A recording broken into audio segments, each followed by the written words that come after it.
একটি ছেলে নেক ও সৎ স্বভাবের ছিল। তার মধ্যে মধ্যে আল্লাহভীতি ও পরহেজগারিতা ছিল। বিদ্যা অর্জনের প্রতি তার খুব একটা স্পৃহা ছিল না। সে একটা মাদ্রাসায় পড়ত। সে শিক্ষকের নির্দেশ মোতাবেক চলত। জ্ঞান অর্জনের শেষ পর্যায়ে একদিন তার উস্তাদ তাকে এবং তার সহপাঠীদেরকে নসিহত করলেন, জীবনে কখনো মানুষের মুখাপেক্ষী হবে না, কারণ মানুষের সামনে হাত পেতে ধরা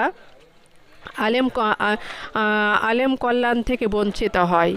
এই জন্য যে দাতারা যা কিছু বলবে এবং যা কিছু করবে, দানগ্রহীতা আলেম তার কোনো প্রতিবাদ করতে পারে না, কারণ সে তাদের অনুগ্রহের ভিখারি হয়ে পড়ে। অতএব তোমরা ফিরে গিয়ে নিজ নিজ পিতার পেশা অবলম্বন করে জীবিকা অর্জন করবে, আর যে কোনো কাজে আল্লাহকে ভয় করবে ও তাকওয়া অবলম্বন করবে। শিক্ষার্থীরা নিজ নিজ বাড়ি ফিরে গেল। ওই ছেলেটিও বাড়ি গিয়ে তার মাকে জিজ্ঞেস করল, মা, আমার বাবার পেশা কী ছিল? ছেলের এই প্রশ্নে মা হতভম্ব হয়ে গেলেন এবং বললেন, বেটা, বহুদিন অতিবাহিত হয়ে গেছে, তোমার বাবা ইন্তিকাল করেছেন। তোমার বাবার পেশার সঙ্গে তোমার কি সম্পর্ক? এতদিন পরে তুমি আমাকে এ কথা জিজ্ঞেস করছো কেন? ছেলে তার বাবার পেশা জানার জন্য পিড়াপিড়ি করতে লাগলো, আর তার মা টালবাহানা করতে থাকলেন। ছেলের পীড়াপিড়িতে এক পর্যায়ে মা ছেলের পিতার পেশা বলতে বাধ্য হলেন। তিনি বললেন, তোমার আব্বার কোনো ভালো পেশা হলে তা বলতে আমার এত দ্বিধা হতো না, তোমার পীড়াপিড়িতে বলতে হচ্ছে। তোমার আব্বার পেশা ছিল চৌর্যবৃত্তি। ছেলে তার মায়ের উত্তর শুনে বলল, আম্মা, আমার উস্তাদ সকল ছাত্রকে বলেছেন তোমরা তোমাদের পিতার পেশা অবলম্বন করো আর সব কাজ তাকওয়ার খেয়াল রাখো। মা বললেন, চুরি করতে তাকওয়া অবলম্বন এ কেমন কথা? ছেলে বলল, আম্মা, উস্তাদ এই কথাই বলেছেন। অতঃপর ছেলেটি চুরি সম্পর্কে সম্যক জ্ঞানার্জন করতে শুরু করলো। যথারীতি প্রশিক্ষণ নিল। সে প্রয়োজনীয় উপকরণও সংগ্রহ করল। প্রশিক্ষণ শেষে সে চিন্তা ভাবনা করে কাজের পরিকল্পনা তৈরি করল। একদিন তার এশার সালাত আদায় করার পর লোকজনের ঘুমিয়ে পড়ার অপেক্ষা করতে লাগলো। লোকজন যখন ঘুমিয়ে পড়ল, চতুর্দিকে নিস্তব্ধ হয়ে গেল, তখন সে প্রথম প্রতিবেশীর ঘরে চুরি আরম্ভ করার সংকল্প করল। সে প্রতিবেশীর বাড়িতে প্রবেশ করতে গেলে উস্তাদের নসিহত তার স্মরণ হলো।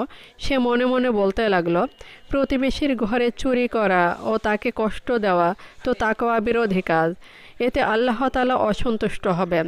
সুতরাং সে প্রতিবেশীর ঘর ছেড়ে অন্য ঘরের দিকে অগ্রসর হলো। সেটা ছিল এক ইয়াতিম অনাথের ঘর। এর ঘরে চুরি করা তাকওয়া বিরোধী কাজ, কারণ আল্লাহ তাআলা ইয়াতিমের মাল ভক্ষণ করতে নিষেধ করেছেন। ফলে সে এ ঘর ছেড়ে অন্য ঘরের দিকে অগ্রসর হলো।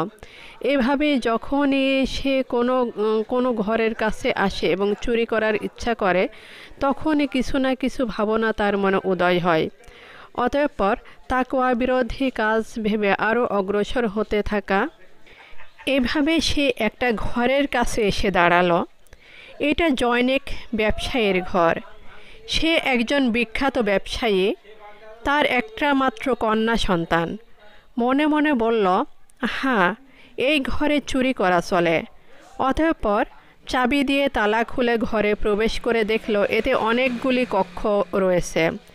সে ওই বিশাল ঘরে ঘুরতে লাগলো, যেন সে চোর নয়, বরং কোনো মেহমান। শেষে তার দৃষ্টি পড়ল একটা সিন্দুকের উপর। সেটা খুলে দেখল তা সোনা, চাঁদি, টাকা পয়সায় পরিপূর্ণ। সে সিন্দুক থেকে মাল ধন বের করার ইচ্ছা করল, কিন্তু তার উস্তাদের উপদেশ মনে পড়ল। মনে মনে বলতে লাগলো, প্রথমত এই ব্যবসায়ী তার মালের জাকাত দিয়েছে কি না তা জানা নেই, তার জাকাতের হিসাব পর্যালোচনা করা যাক। সুতরাং সেই হিসাব সংক্রান্ত খাতাপত্র বের করে সঙ্গে আনা ছোট লণ্ঠনটি জেলে নিল এবং তার আলোতে খাতাগুলি তন্ন তন্ন করে দেখতে লাগল। সেই হিসাব কিতাবে বেশ অভিজ্ঞ ছিল। সে দ্রুত সম্পদের পূর্ণ হিসাব করে ফেলল এবং জাকাতের অংশ বের করে পৃথক রাখল। হিসাব নিকাশে সে এমনভাবে ডুবে গিয়েছিল যে সময়ের কোনো খেয়াল ছিল না। হঠাৎ মনে হলো ফজরের সময় হয়ে গেছে। সে নিজের মনেই বলল, তাকওয়ার চাহিদা হচ্ছে প্রথমে ফজরের সালাত সমাপন, তারপর কাজ। সে ঘর থেকে বের হয়ে আঙ্গিনায় এসে অজু করল, তারপর সালাতের জন্য ইকামত দিল। ঘরের মালিক ইকামত শুনে ঘাবড়ে গিয়ে ঘুম থেকে জেগে উঠল। নিচের দিকে তাকিয়ে দেখতে পেল ছোট একটি লণ্ঠন টিপটিপ করে জ্বলছে। সিন্দুক খোলা এবং তার সম্মুখে এক তরুণ সালাত আদায় করার জন্য ইকামত দিচ্ছে। ঘরের গৃহিণীও জেগে গেছে। সে এইসব দেখে স্বামীকে জিজ্ঞেস করছে, ওখানে কি হচ্ছে? গৃহকর্তা বলল, আমি তো কিছুই বুঝতে পারছি না। অতঃপর সে দোতলা থেকে নেমে ওই তরুণের কাছে গিয়ে বলল, তুমি কে আর তুমি করছোই বা কি? চোর ছেলেটি বলল, প্রথমে সালাত, পরে কথা। ঘরের মালিক যথেষ্ট ঘাবড়ে গিয়েছিল। তরুণ তাকে বলল, আপনি শীঘ্র অজু করে আসুন। সে অজু করে এলো। তরুণ বলল, আপনি সালাতে ইমামতি করুন। সে তরুণকে বলল, না, বরং তুমি ইমামতি করো। তরুণ বলল, আপনি এই ঘরের মালিক, আপনি ইমামতি করার বেশি হকদার। এসব চিন্তাই করতে পারেনি। সে নিজের জানমাল নিয়ে শঙ্কিত। কোনো রকমে সালাত শেষ করল। ভয় ও শঙ্কায় তার মনের অবস্থা ভালো ছিল না। সালাত শেষ হলে মালিক বলল, এখন বলো তুমি কে? এখানে কি উদ্দেশ্যে এসেছ? আমার সিন্দুক খোলা কেন? তরুণ বলল, আমি চোর, চুরি করার জন্য এসেছি। কিন্তু আপনি বলুন, জাকাত আদায় করেন না কেন? আমি আপনার খাতাপত্রগুলো পরীক্ষা নিরীক্ষা করে দেখেছি, আপনি 6 বছর থেকে জাকাত আদায় করেননি। এটা আল্লাহর হক, যা ফরজ। আমি হিসাব করে দিয়েছি এবং জাকাতের মাল পৃথক করে রেখেছি, যাতে আপনি জাকাতের হকদার ব্যক্তিদেরকে পৌঁছে দিতে পারেন। এসব কথা শুনে গৃহস্বামী স্তম্ভিত হয়ে গেল। তুমি এসব কি করেছ? তুমি কি পাগল? সে বলল, আমি পাগল নই, সম্পূর্ণ সুস্থ সবল ও জ্ঞানসম্পন্ন ব্যক্তি। গৃহকর্তা বলল, তাহলে তুমি চুরি করছো কেন? উত্তরে ছেলেটা সম্পূর্ণ কাহিনী ব্যবসায়ীকে শোনাল। ব্যবসায়ী ছেলেটি সহজ সরল সুদর্শন চেহারা এবং হিসাব নিকাশে তার দক্ষতা দেখে মুগ্ধ হয়ে স্ত্রীর কাছে গেল এবং তরুণ চোর সম্পর্কে সব বৃত্তান্ত খুলে বলল।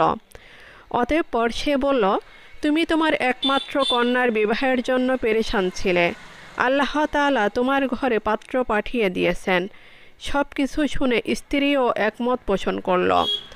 অতঃপর সে তরুণ ছেলেটার নিকটে এসে বলল, দেখো, চুরি করা খুব জঘন্য কাজ।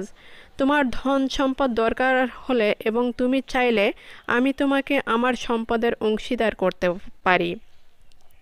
তরুণ বলল, সেটা কিভাবে? ব্যবসায়ী বলতে লাগলো, আমার একটি মাত্র কন্যা, আমি তার বিবাহ তোমার সঙ্গে দিতে চাই।